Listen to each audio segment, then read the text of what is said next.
বাংলাদেশের বর্তমানে যে আমাদের ঔষধ কোম্পানিগুলো আছে, মানে অ্যালোপ্যাথিক ঔষধের কথা যদি আমি বলি, 35 থেকে 40,000 কোটি টাকা।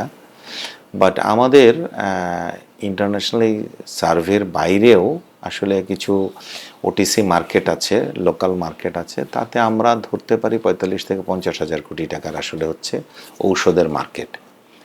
এবং এর ভিতরে প্রশাসন থেকে আমরা ডেটাটা পাই, তাতে দেখা যায় যে অ্যারাউন্ড 98% হচ্ছে লোকাল ম্যানুফ্যাকচারারদের দ্বারা আমরা তৈরি করতেছি।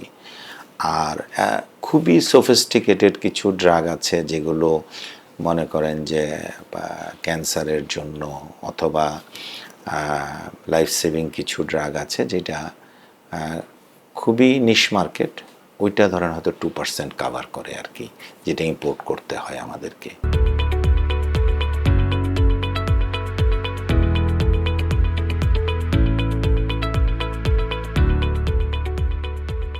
ঔষধ শিল্পটা বাংলাদেশে যদি ইতিহাস দেখেন গড়ে উঠছে কিন্তু সরকারের পলিসি সাপোর্টে।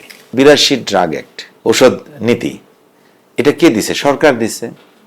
এটা হচ্ছে প্রথম ব্রেক থ্রু আসলে বাংলাদেশের ফার্মা সেক্টরে। নয়তো বাংলাদেশে এমন কি আছে যে আমরা ঔষধে এত ভালো করব?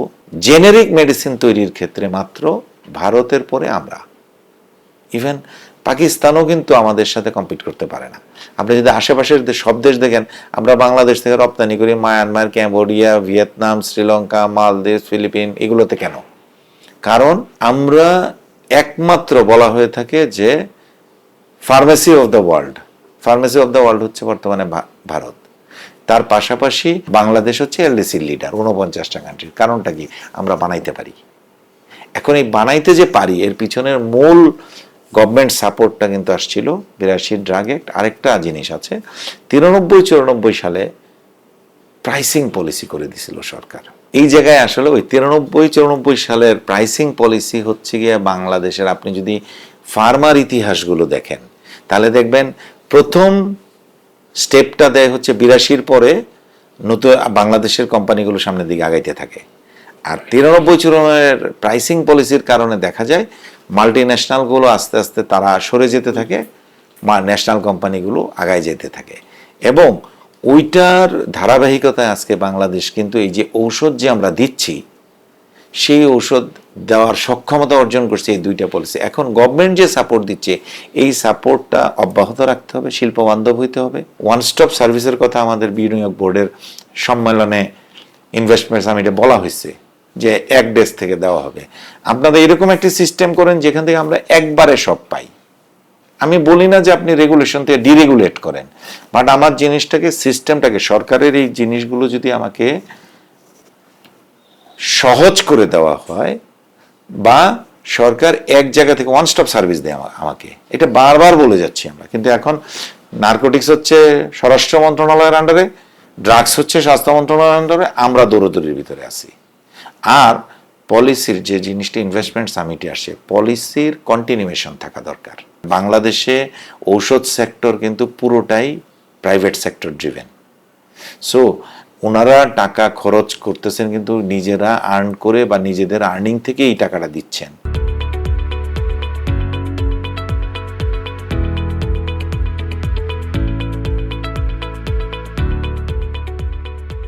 ট্রিপস এগ্রিমেন্টের আওতায় নিয়মটা হচ্ছে 32 ডিসেম্বর পর্যন্ত, বা বলা হয় 1 জানুয়ারি 2033 আগ পর্যন্ত। যখনই আপনি এলডিসি গ্রাজুয়েশন হয়ে যাবে তখন আপনার এই সুবিধাটা থাকবে না। সর্বোচ্চ 3 বছর আমাকে, তাহলে 29 পর্যন্ত থাকবে। তাহলে আমি আরো 3 বছর কিন্তু পাওয়ার জন্য যোগ্য ছিলাম। এর ভিতরে তো আমি সক্ষমতা অর্জন করার চেষ্টা করেছি। আমি বলতেছি যে আমাকে কিন্তু প্যাটেন্টেড প্রোডাক্ট আর আমি বানাইতে পারবো না, কারণ যখনই আমি প্যাটেন্টেড বা ইনোভেটরের প্রোডাক্ট বানাইতে যাব তখনই ওনারা বলবে যে তাহলে তুমি রয়্যালটি দাও, লাইসেন্স কিনো, অথবা ওনারা এসে আমার সাথে কম্পিট করবে। এটা একটা বিষয়। সো এই জায়গায় আমাকে নেগোশিয়েট করতে হবে যাতে আমি ট্রিপস ওয়েভারটা, যেটা আমার 32 ডিসেম্বর পর্যন্ত আছে, এটা যেন কন্টিনিউ করে ইভেন আফটার এলডিসি গ্রাজুয়েশন।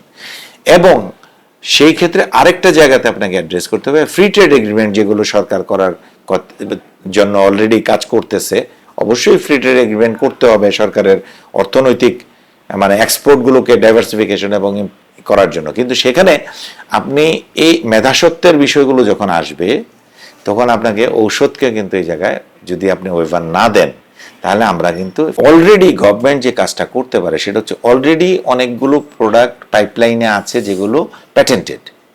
আমরা যে কাজটা করতে পারি, ডিজি ড্রাগসের কাছে আমরা প্রোডাক্টগুলো রেজিস্ট্রেশন করতে পারি। আমি রেগুলেটরি কাজগুলো, পেপার ওয়ার্কসগুলো যদি আমি সেরে রাখি, তাহলে নভেম্বর 26-এ যখন এলডিসি গ্র্যাজুয়েশনটা হবে, তখন আমার এই প্যাটেন্টেড প্রোডাক্টগুলো কিন্তু অলরেডি রেজিস্টার্ড। সো আমি বলতে পারবো যে আমার যেগুলো রেজিস্টার্ড এগুলোকে তুমি আটকাইতে পারবে না। এটা গভর্নমেন্টের একটা স্ট্র্যাটেজি থাকতে পারে এবং সামনের বাজেটগুলো।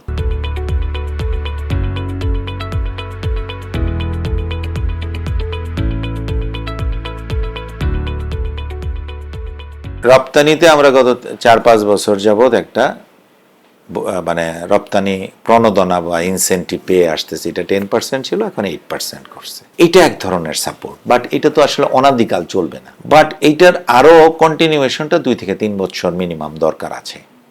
তাহলে হবে কি, এটার কারণে দেখবেন আপনার রপ্তানি কিন্তু আপনারা যদি গ্রাফ দেখেন বাড়তেছে। যে আমি যখন সার্টিফিকেশনগুলো বিদেশ থেকে আনতেছি, আমার ইনভেস্টমেন্ট হচ্ছে, প্লাস এই সার্টিফিকেশনের কিন্তু সবচেয়ে বড় লাভ কি জানেন? আমার ইউএসএফডিএ পাওয়ার মানে কিন্তু আমার ইউএসএ তে ওষুধ যাবে না। ঋণ খেলাপির সংখ্যা খুবই কম। ইপিবির মাধ্যমে যদি মেলাগুলো করা হয়, সিঙ্গেল কান্ট্রি ফেয়ার করতে পারে বা পৃথিবীর বিভিন্ন দেশে মেলা হয়, সেখানে করেন। ইপিবি করে না যে তা না, করে। গভর্নমেন্টের এক্সপোর্টের ক্ষেত্রে আমার দুশ্চিন্তা যেটা, সেটা হচ্ছে এলডিসি গ্র্যাজুয়েশনের পরের চ্যালেঞ্জ, আর একটা হচ্ছে ফ্রি ট্রেড এগ্রিমেন্ট বা টিকফা। এগুলোতে আমাদের আইপি প্রোটেকশনটা থাকতে হবে, তাইলে আমাদের এক্সপোর্ট অবশ্যই বাড়বে।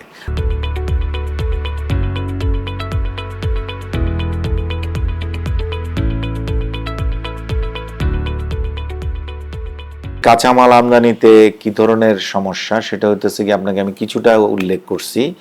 আমাদের এই কাস্টমসের যে জটিলতাগুলো, এগুলোর ক্লিয়ারিটি দরকার। কারণ আমাদের বিভিন্ন শিডিউলে থাকে, ওনাদের কাছে মনে হয় আমি একটা স্টার্চ আনবো, ওনারা মনে করতেছেন এই স্টার্চ বা সুগার আনবো, এই সুগার ফার্মা গ্রেড, আমার তো অন্য কোনো কোম্পানি নাই, বা আমি এইটা ফার্মার ঔষধে ইউজ করব। ওনারা এটার ডিউটি স্ট্রাকচার ফার্মা গ্রেডের একরকম, অন্য গ্রেডের একরকম। সরকারকেও আমাদেরকে একটু হেল্প করতে হবে। যেমন আমরা ইদানিংকালে কোরিয়া এবং জাপানের দিকে আমরা নজর দিচ্ছি। সাথে আপনারা মনে রাখবেন 70-এর দশকে পূর্ব ইউরোপ কিন্তু মেডিসিনে খুব ভালো। চেকোস্লোভাকিয়া ছিল, পোল্যান্ড ছিল, হাঙ্গেরি ছিল।